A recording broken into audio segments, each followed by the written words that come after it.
Chers compatriotes, en cette date particulière pour l'histoire de notre pays, marquée par un fait inoubliable, une action sacrée pour ce grand pays au cœur de l'Afrique et qui sans doute a bougé le monde, pour dire mieux, un certain 30 juin, où la ligne de vie, la vision de l'avenir et l'espoir de tout un peuple étaient décidés à la table ronde de Belgique. Le devoir de mémoire nous oblige à honorer ceux qui nous ont précédés et ont eu le courage de penser à notre liberté, au respect et à la promotion de notre culture, ceux qui ont cru en l'homme noir et à l'homme congolais.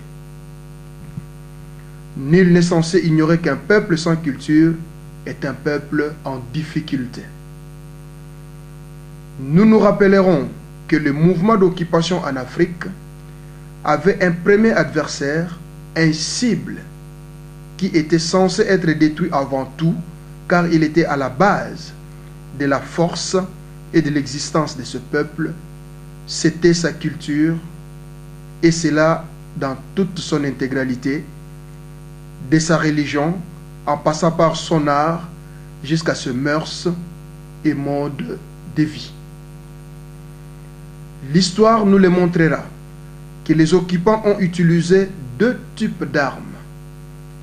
Pour leur mission, nous citons l'arme à feu et l'arme froide, à savoir la religion. Oui, le peuple congolais croit et continuera à croire et servir Dieu, le Dieu tout-puissant, créateur du ciel et de la terre, celui-là qui a béni le Congo, celui-là que nos ancêtres ont évoqué, celui-là qui s'appelle Nzakomba, Vidimukulu, Mungu Baba, Nzambiampungu. Nous ne pourrons aujourd'hui penser à ce grand événement qui a bouleversé les vies sans pour autant saluer la mémoire ou les mémoires des premiers combattants, des premiers résistants qui, au prix de leur vie, les sentiments et l'éveil patriotique s'est manifesté sur tout un peuple. Nous citons particulièrement les premiers prophètes noirs, Papa Simon Kimbangu, paix à son âme, et que Dieu les garde en son amour près de lui. Ils sont beaucoup qui ont passé ou qui sont passés inconnus sans être honorés. En ce cinquantenaire, nous leur rendons hommage. Hommage soit rendu au premier président du Congo, modèle de civilité, d'honnêteté, modèle de collaboration, un des pionniers du combat pour l'indépendance. Nous citons le président Kasavubu, par qui une considération sur la capacité de l'homme noir et congolais en particulier de gérer la cité pouvait être reconnue. Considérons ce qui suit. Un rappel sur notre force, l'unité nationale et le développement. L'aspect culturel doit être au cœur et au centre de notre deuxième cinquantenaire. Pour nous permettre d'avancer, car tout détournement à ces principes nous met dans une position de faiblesse et de perdition.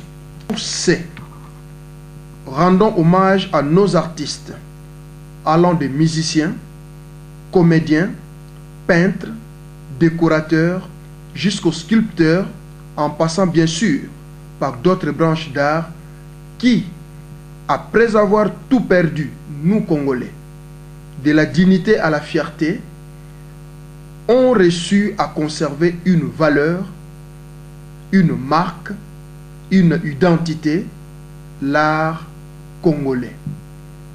Merci, chers ambassadeurs, et vous en êtes les vrais. Sur ce deuxième cinquantenaire qui commence, le retour aux origines pour base de décollage nous est vivement recommandé. Ensemble, main dans la main, usons de la réalité du rétroviseur, bâtissons un Congo nouveau où l'identité congolaise aura une valeur, le drapeau congolais flottera pour savourer des victoires, la terre congolaise nourrira et enrichira le peuple et l'hymne national sera au rendez-vous en mémoire de nos pères combattants et que par-dessus tout, au nom de la congolité, comme marque, les Congolais s'unissent pour l'effort du développement et de leur bien-être.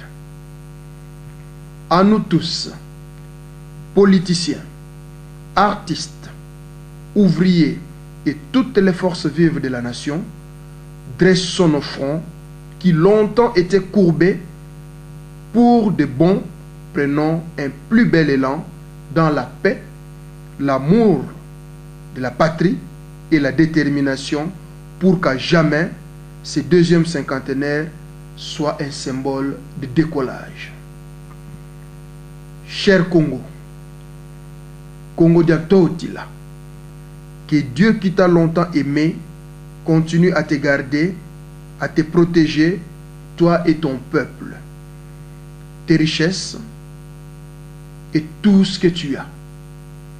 Nous, tes enfants, nous te réitérons notre amour et nous te disons que nous t'aimons.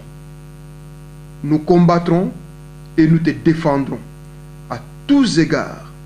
C'est l'expression de notre gratitude et de notre détermination pour toi. Que vive le Congo libre et démocratique, que vive le Congo fort. Je vous remercie.